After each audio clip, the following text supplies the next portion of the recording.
Assalamualaikum warahmatullahi wabarakatuh. Warahmatullahi wabarakatuh. Alhamdulillah wa syukrulillah wassalatu wassalamu ala nabiyyina Muhammad sallallahu alaihi wasallam wa ala alihi wa ashabihi ajmain amma ba'd. Segala puji bagi Allah, salawat dan salam kita haturkan kepada Nabi kita Muhammad sallallahu alaihi wasallam, kepada keluarganya, sahabatnya, serta pengikutnya sampai akhir zaman. Oke, kita hari ini adalah pertemuan terakhir di mata kuliah pembelajaran fikih yang kita akan bahas. Yang pertama yaitu pengembangan pembelajaran fikih, yang kedua yaitu evaluasi pembelajaran fikih. Yang pertama yaitu tentang pengembangan pembelajaran fikih. Kita ketahui bicara tentang fikih akan berbicara tentang syariat.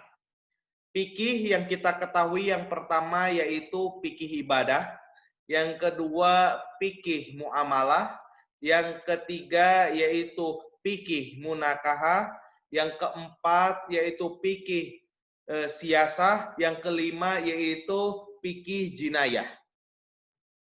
Yang pertama yaitu fikih ibadah berkaitan dengan fikih ritual.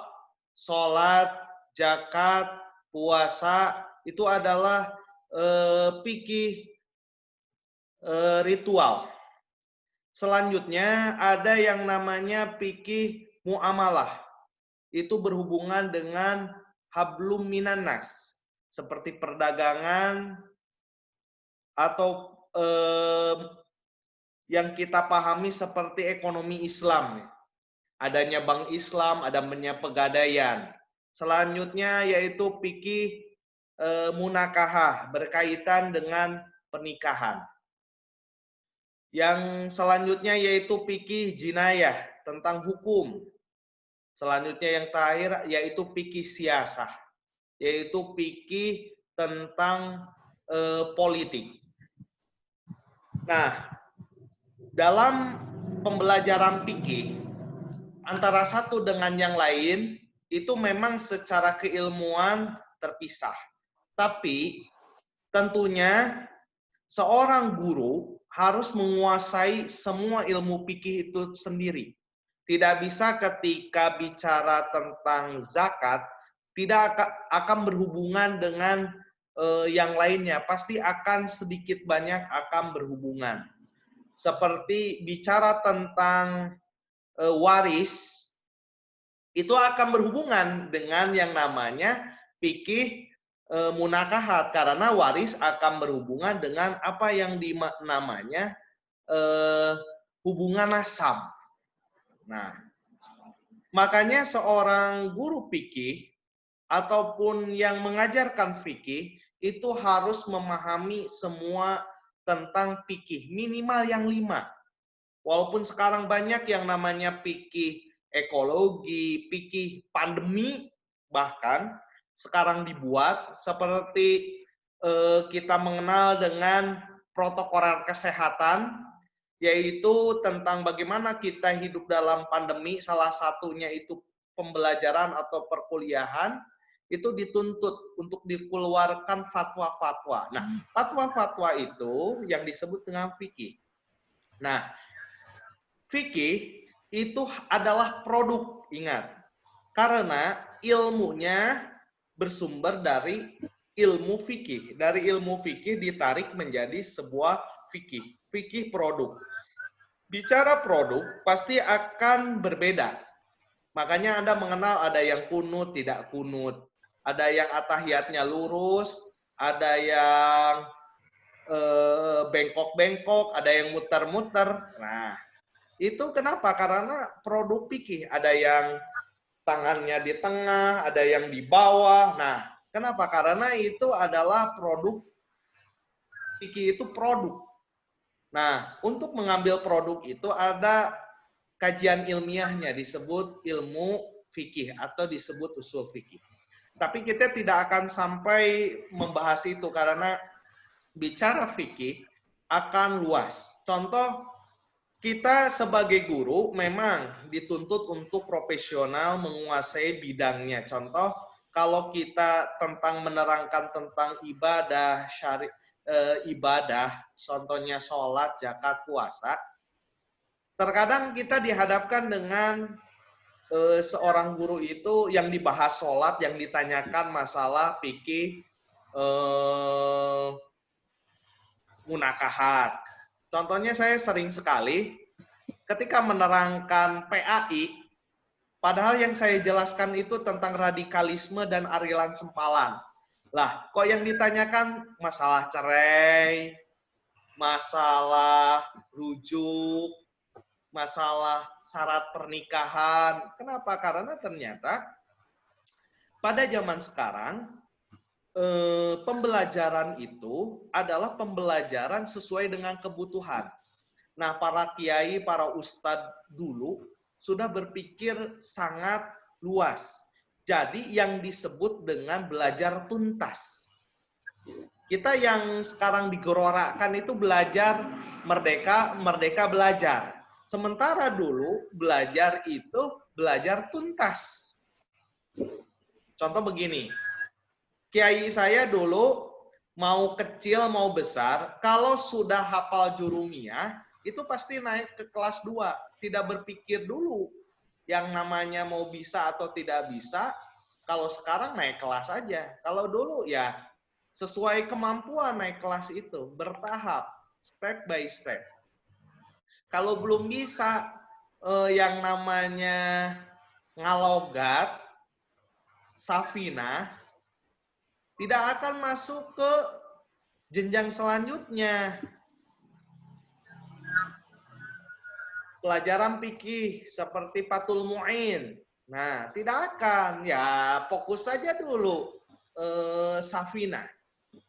Kenapa? Karena yang namanya belajar tuntas itu seorang siswa ataupun guru dituntut untuk mempunyai kemampuan, multi kemampuan pada materi. Jadi walaupun Anda misalkan, saya mah guru fikih, tapi guru fikih itu ternyata harus bisa mengembangkan. Karena kita tidak bisa ngajarkan wudhu hanya dengan gerakan dan bacaan, tapi kita harus menerangkan tentang manfaatnya, sejarahnya, dan bagaimana wudhu itu menjadi salah satu hal yang sangat bermanfaat, seperti ketika kita wudhu sebelum tidur itu yang namanya santet teluh itu tidak akan sampai, bahkan iblis itu tidak berani pada orang yang mau tidur itu wudhu terlebih dahulu. Padahal itu kan wudhu itu urusan fikih, tapi kenapa masuk ke hikmah? Nah, itulah bagaimana kita bisa mengembangkan materi fikih, bukan hanya bahwa kita itu belajar secara kognitif, afektif, dan psikomotor, tapi bisa menggabungkan tiga-tiganya. Oke, sampai di sini disilakan untuk yang bertanya mengenai pengembangan pembelajaran fikih. Kalau bertanya nggak usah kaku, boleh bertanya apa saja. Jadi kuliah diusahakan kita mempunyai yang namanya kritis dalam berpikir dan tidak harus bahwasanya sesuai dengan materi. Nah, inilah yang disebut dengan pengembangan pembelajaran fikih. Ya, disilakan. Siapa yang akan bertanya sebelum kita lanjutkan?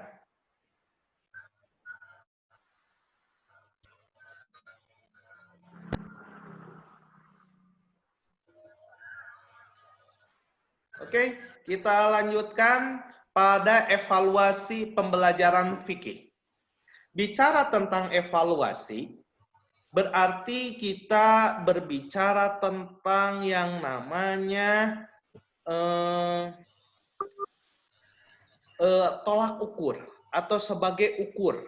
Nah, karena evaluasi artinya mengukur. Mengukur apa? Tentunya dari hasil belajar, dari hasil pembelajaran, dari mulai input, proses, output, sampai bahkan outcome. Input pembelajaran, contoh begini. Seorang anak diajarkan yang namanya sholat duha.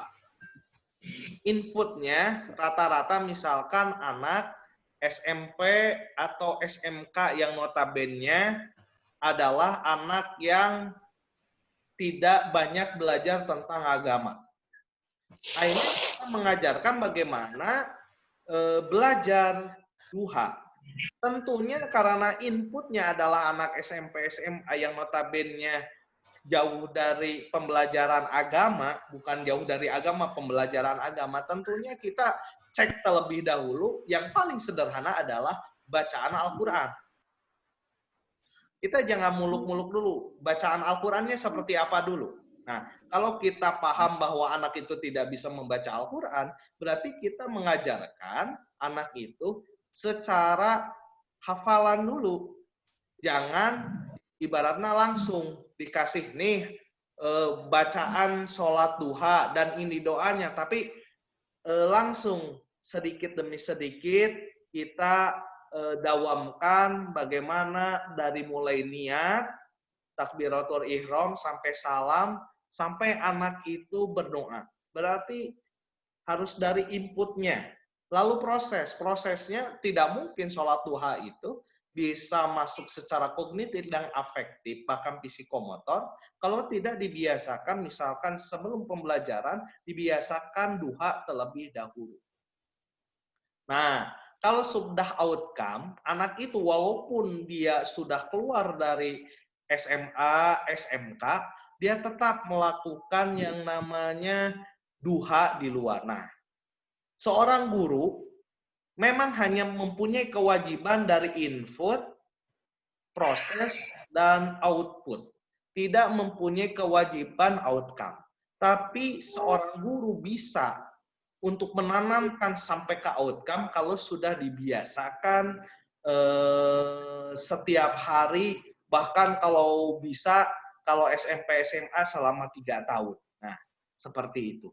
Nah, kembali lagi bicara tentang evaluasi, evaluasi harus selalu dikembangkan oleh seorang guru. Seperti evaluasi kognitif, afektif, dan psikomotor. Nah, contoh kognitif, yaitu tentang kemampuan, bisa dengan tulisan, lisan, dan praktik.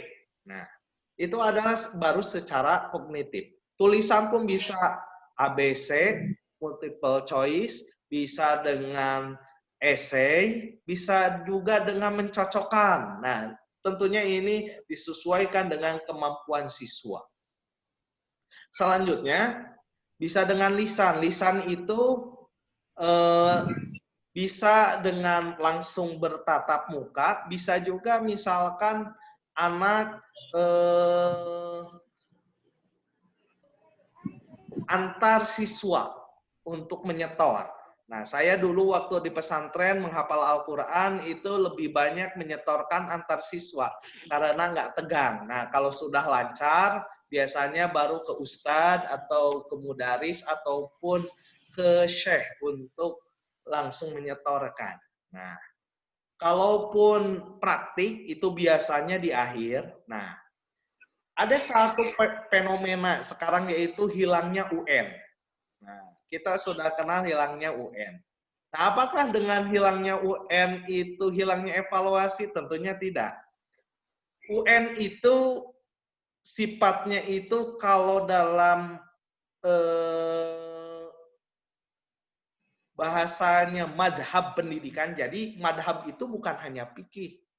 Ternyata madhab itu ada juga yang namanya madhab pendidikan. Nah, Anda ketika nanti lulus S1, madhab pendidikan Anda apa? Apakah behaviorisme, apa kognitivisme, atau humanisme? Apa madhab pendidikan Anda? Kalau behaviorisme jadi ketat. Contoh saya di pesantren itu behaviorisme. Bangun jam 4, anak-anak sudah mandi. Ngaji dari jam 5 sampai jam 6. Sehabis itu masuk ke kelas, selesai jam 1. Jam 1 anak-anak istirahat. Terus setelah istirahat, asar mengaji. Sampai jam 5. Jam 5 mandi. Habis itu maghrib ngaji lagi. Nah itu behaviorisme. Pembiasaan. Karena di pesantren. Kenapa? Karena di pesantren mempunyai yang namanya yang disebut dengan rekayasa sosial. Kalau di pesantren kan bisa memaksa seorang perempuan wajib misalkan pakai kerudung. Bahkan mewajibkan kerudung plus cadar. Laki-laki diwajibkan memakai peci. Kenapa? Karena dia lingkungannya yaitu rekayasa sosial. Berbeda kalau misalkan kita di STAI, kita itu humanisme pahamnya. Jadi kita tidak melihat seseorang itu karena dia itu pinter banget, maka dia dapat A. Mungkin saja ada orang yang pinter banget, nilainya biasa-biasa saja. Ada orang yang barangkali mempunyai komunikasi yang baik, pendekatan yang baik, ataupun mempunyai boleh dikatakan perilaku yang baik, dia dapat A. Contoh waktu saya kuliah, saya nggak pinter-pinter banget yang namanya statistik. Cuman karena saya tiap hari duduknya di depan, memperhatikan, kalau saya berangkat, dosennya datang, laptopnya dibawain, dan lain sebagainya, akhirnya saya dapat A. Bahkan yang saya rasakan selama saya diangkat menjadi dosen atau diajak menjadi dosen, bukan karena kepandaian, tapi karena ada kemampuan komunikasi.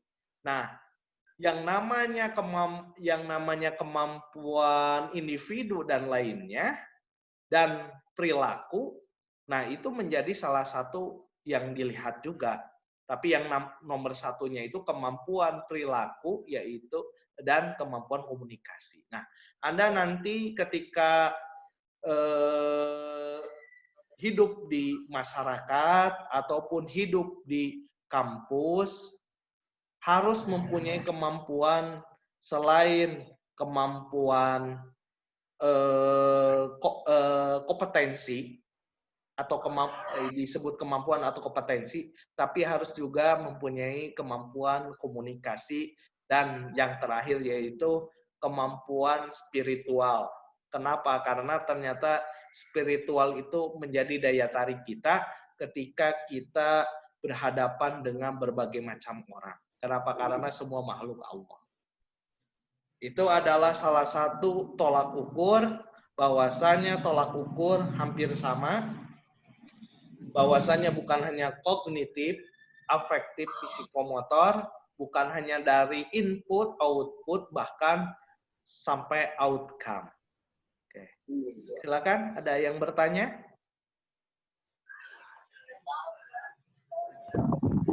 Ada mau tanya, Pak. Ya, silakan. Bismillahirrahmanirrahim. Maaf, Pak, mau izin bertanya. Ya. Menurut Bapak, apakah evaluasi akan mempengaruhi mutu sekolah? Coba Ya. Bapak jelaskan. Ya. Menurut Terima Bapak. kasih. Gitu. Ya. Terima kasih, Bapak. Ya. Ya, tentunya evaluasi akan menentukan mutu sekolah. Hanya saja kita harus lihat evaluasinya sejauh apa. Seperti UN, ternyata sudah dikatakan tidak menjadi, walaupun UN itu dilakukan secara nasional, tapi UN itu ternyata tidak bisa dijadikan tolak ukur keberhasilan pendidikan.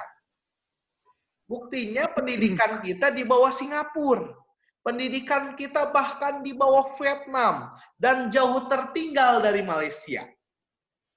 Tapi ketika anak itu dikatakan ada sekolah unggulan, sekolah berprestasi, beda ya, ada sekolah unggulan, ada sekolah berprestasi. Yang prestasi belum tentu unggulan, yang unggulan belum tentu berprestasi. Tapi ada juga sekolah yang berprestasi dan unggulan.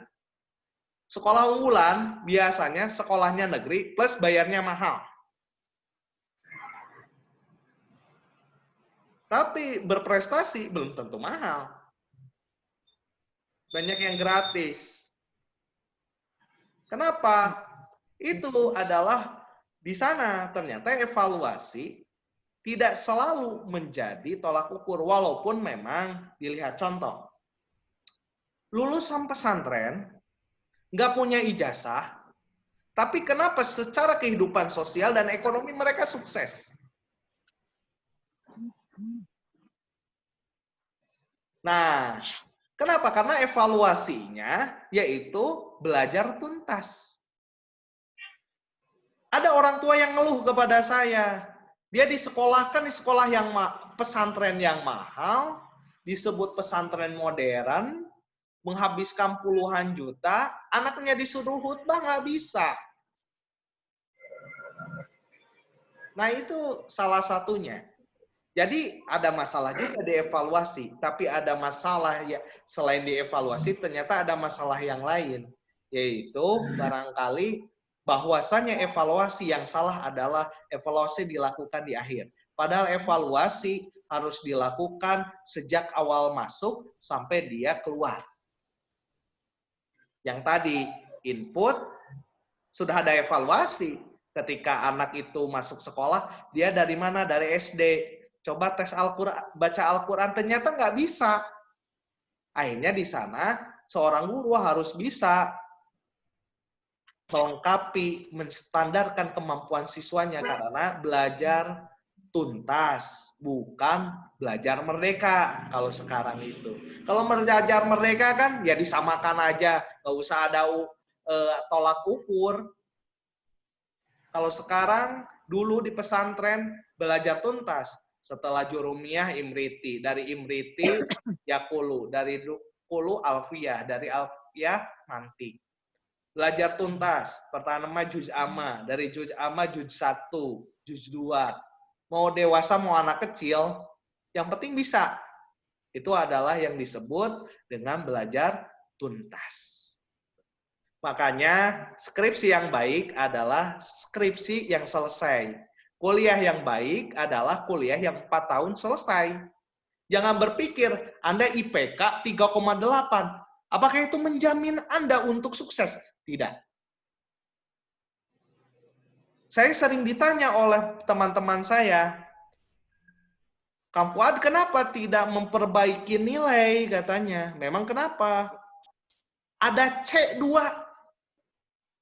Saya nggak memikirkan nilai. Kenapa? Yang penting saya selesai kuliah.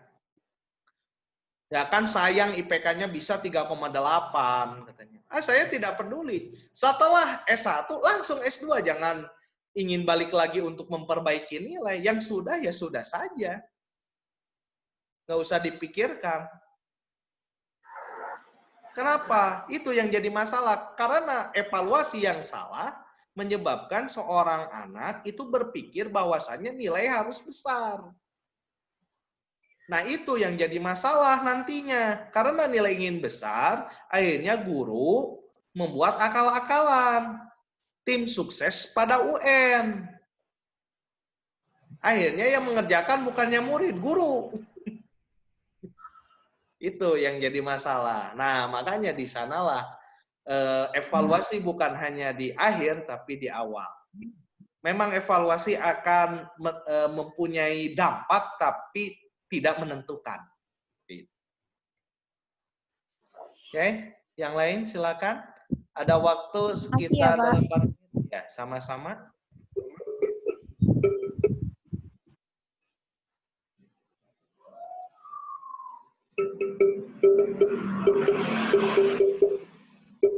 Oke. Kalau tidak ada pertanyaan lain, Bapak ucapkan maaf kepada semuanya atas kekurangannya. Hari ini adalah pertemuan terakhir dari pembelajaran fikih.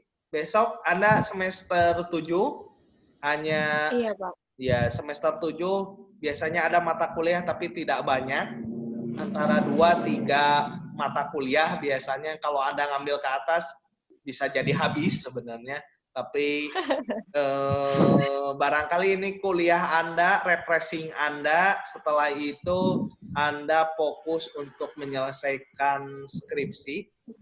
Alhamdulillah yang kakak kelas Anda di atas sudah ada yang sudah bab 4, dan saya meminta bulan Agustus untuk sidang, karena saya meminta dikebut, skripsi nggak usah muluk-muluk, nggak usah yang susah-susah, yang penting selesai pada waktunya. Karena yang dilihat orang itu Anda selesai pada waktunya. Pertama, bisa mengirit biaya, dan yang paling penting adalah mengirit umur, karena umur nggak bisa dibeli.